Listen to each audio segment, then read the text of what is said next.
Young Buzz, welcome back to your favorite stop for all the hottest K-pop buzz, deep dives, and the moments that make us scream, cry, and stand even harder. Today, we're going global, literally, because Stray Kids are making K-pop history again, and I can't keep calm. So, let's get into this headline. Stray Kids will be the first K-pop artist to perform at Tottenham Hotspur Stadium in London. That's not just a regular venue, y'all. This is one of the biggest, most prestigious stadiums in all of England. We're talking about the same stage where icons like Beyoncé, Lady Gaga, and Pink have performed. And now, it's time for SKZ to dominate. Yes, dominate. Literally the name of their tour. The Stray Kids Dominate World Tour is about to hit London on July 19th and 20th. Originally, they were only supposed to perform on the 19th. But stays don't play. That show sold out so fast they had to add another one on the 20th. We're now looking at around 60,000 fans, screaming over 2 nights. That's not just a flex, that's a power move.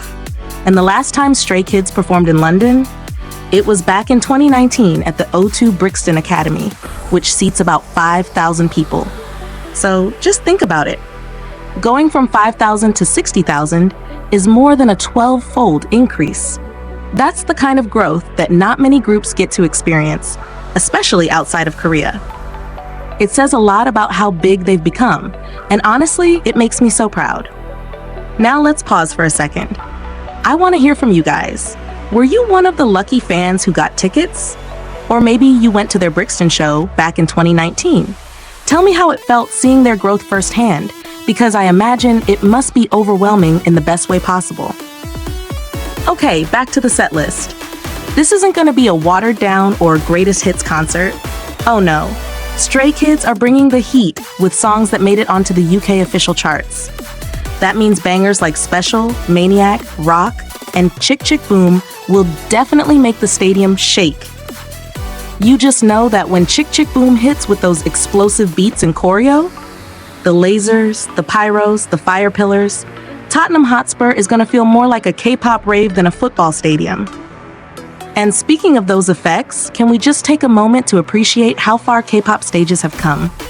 We used to get excited over confetti, and now we've got full-blown fire pillars and synchronized fireworks. That's cinematic. That's next level. That's Stray Kids. And by the way, I love that the setlist reflects their UK chart success. They had 6 albums in a row chart in the UK, including Ordinary at 95th, Maxident at 85th, 5 Star at 40th, which was huge, by the way. Rockstar, 8, and Hap. I don't know about you, but when a Korean group consistently charts like that overseas, it's not just a fan base win, it's a cultural shift. It means people are listening, streaming, buying, and respecting the artistry. And look, Stray Kids have always had this raw, edgy sound that hits differently. It's not polished pop all the time, sometimes it's chaotic, sometimes it's heavy, but it's always them. And that's what makes this stadium moment feel earned. They didn't adjust their sound to cater to Western audiences. They made the world adjust to them. That's iconic. Now, this show is also part of the European leg of their tour. They've already rocked stages in Amsterdam and Frankfurt, and from what I've seen in fan cams, OMG, the energy was unreal. Stays chanting, screaming, jumping, pure K-pop concert bliss. The London crowd is going to be wild, and I cannot wait to see how it compares. By the way, I've got a little teaser for what's coming after London.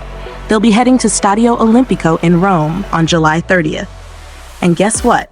Yep, they'll be the first K-pop group ever to perform there too. It's like SKZ is going on a stadium conquest across Europe, unlocking legendary venues like it's a video game. Every city is another badge on their jacket, another record being set. This isn't just about one group's success. This is about K-pop expanding in ways we never thought possible just a few years ago.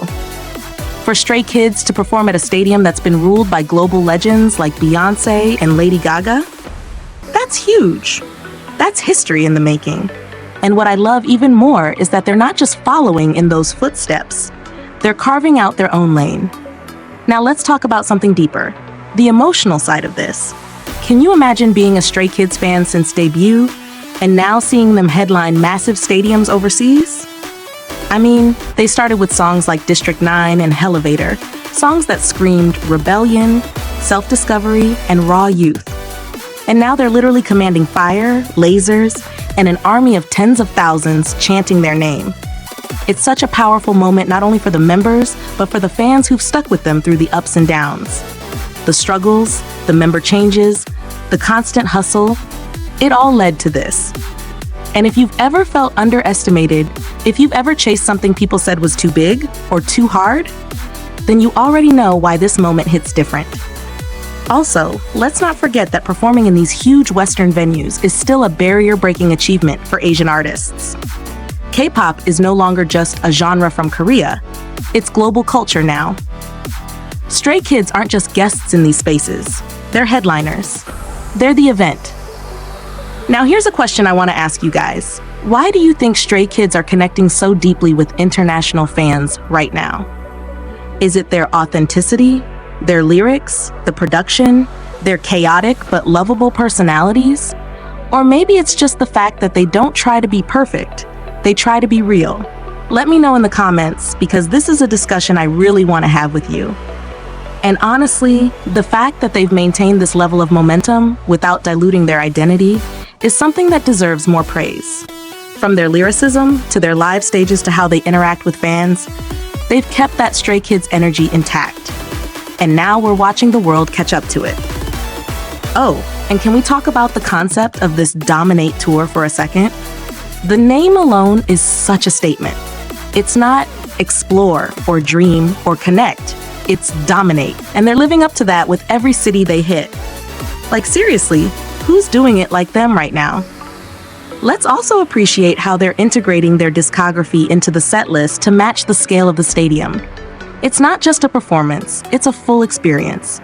The sound design, the stage effects, the crowd interactions, the dramatic intros and outros, it's built for massive venues. This is a group that understands how to scale artistry along with popularity. And for fans in London and Europe in general, this is such a long-awaited reward. A lot of European K-pop fans have been supporting groups just as passionately as Korean or American fans, but they don't always get these huge shows. So for SKZ to not only show up, but show up big, that means a lot. Now looking ahead, after Rome, what do you guys think is next? Will we see a stadium tour in the US soon? Maybe Madison Square Garden? Or even MetLife? I wouldn't put it past them. Because if there's one thing Stray Kids have proven, it's that when they set their eyes on something, they go all in. They're not just trying to make history, they're trying to rewrite the entire game. To wrap it up, this Tottenham Hotspur Stadium concert isn't just a flex or a career highlight. It's a symbol of how far they've come and how far K-pop has come. A reminder that dreams, no matter how big, can come true when passion, talent, and fandom unite. So Stays, how are we feeling about all of this? Are you proud? Are you emotional? Are you ready to cry when the fan cams drop? I know I am. And if you're going to the concert, please drop your experience in the comments. What's your bias moment you're most excited to see live? Are you bringing a light stick or going full cosplay? I want to know everything. Let's keep this comment section buzzing like a concert crowd. And as always, stay tuned for more K-pop deep dives, milestone moments, and the stories that remind us why we love this world so much. Until next time, I'm Young Buzz.